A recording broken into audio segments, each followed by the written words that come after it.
Hello everyone, I'm back with another quick film review for you, and today I'm going to be taking a look at Kingdom of the Planet of the Apes, directed by Wes Ball and written by Josh Friedman. So no spoilers here, I won't be spoiling anything. I will talk a little bit about the plot, of course, what gets the film going. It is a sequel to the last Apes film back in 2017. It was called War for the Planet of the Apes. And, well, that was the third of the new Apes films, the Caesar films, the Caesar trilogy, you could call it.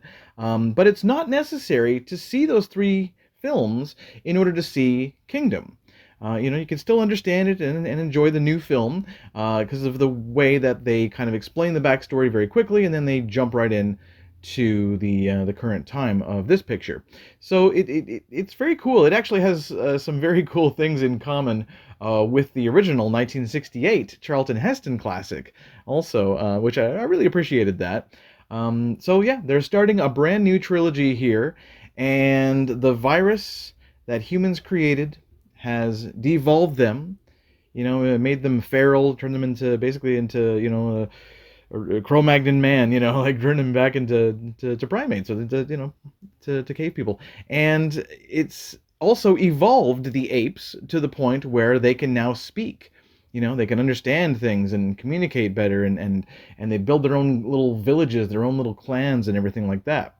It's been many, many generations since the time of Caesar, and that ape, of course, was the first ape to speak, and he's now heralded as this kind of like a founding father, amongst the apes. He's a hero to them, and that's both a good thing and a little bit of a bad thing, as some apes now live in this kingdom ruled by King Proximus, who's played by Kevin Durand in this bravura performance. He's very good.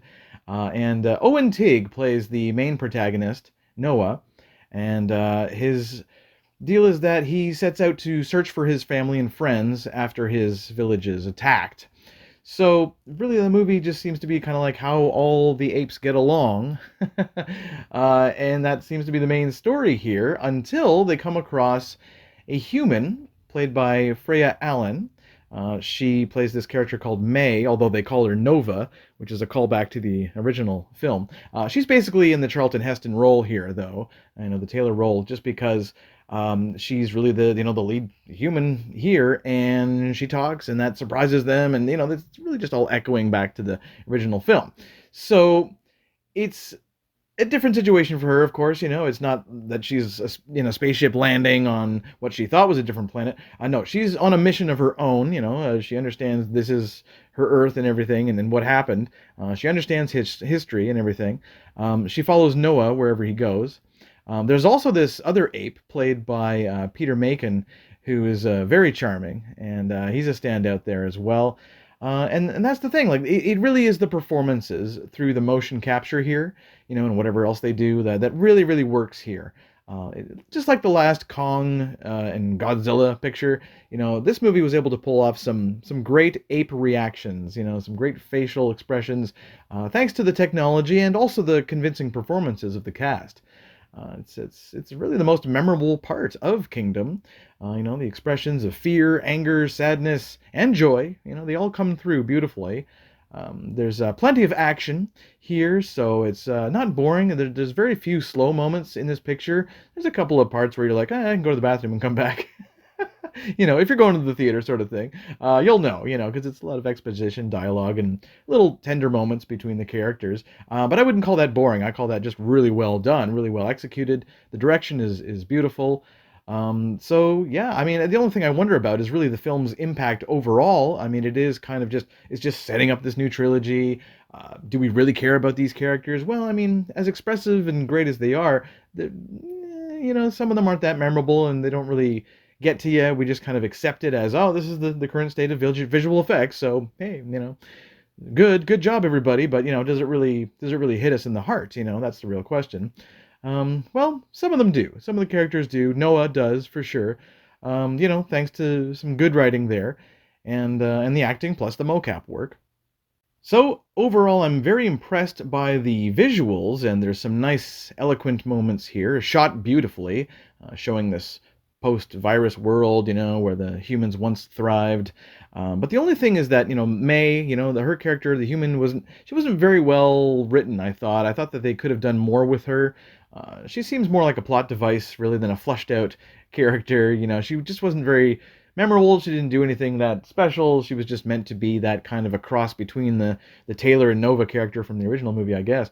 We don't really feel for her, even though Freya Allen does a nice job with the role. She just, again, she could have been written a little bit better. So, while I do critique the writing here and there were some nice moments of writing as well. Some things were not as predictable as we expected. But the ending was very, very predictable. I thought it was like, oh yeah, this is gonna happen. Okay, and then they gotta do this, and then they gotta do that, and yeah, okay, we get it. So I don't know. It doesn't quite really satisfy quite as much as as the previous three films did. I thought. I wasn't thinking too much about the movie after, but I am looking forward to the next one because 5 other Apes movies have been greenlit. So yeah, this whole Apes saga is going to go at least 9 movies in canon, just like Star Wars. And yeah, I mean, I got to say, the visuals were beautiful. They're brilliant. They're excellent. Just don't know how memorable some of the characters are, and some of the moments were predictable. And the human character wasn't great. But still a very good movie overall. And I will give Kingdom of the Planet of the Apes an 8 out of 10. Yes, definitely worth seeing in the theater. Alright guys, that's all for me. Until next time, take care of yourselves, and we'll see you at the movies. Peace.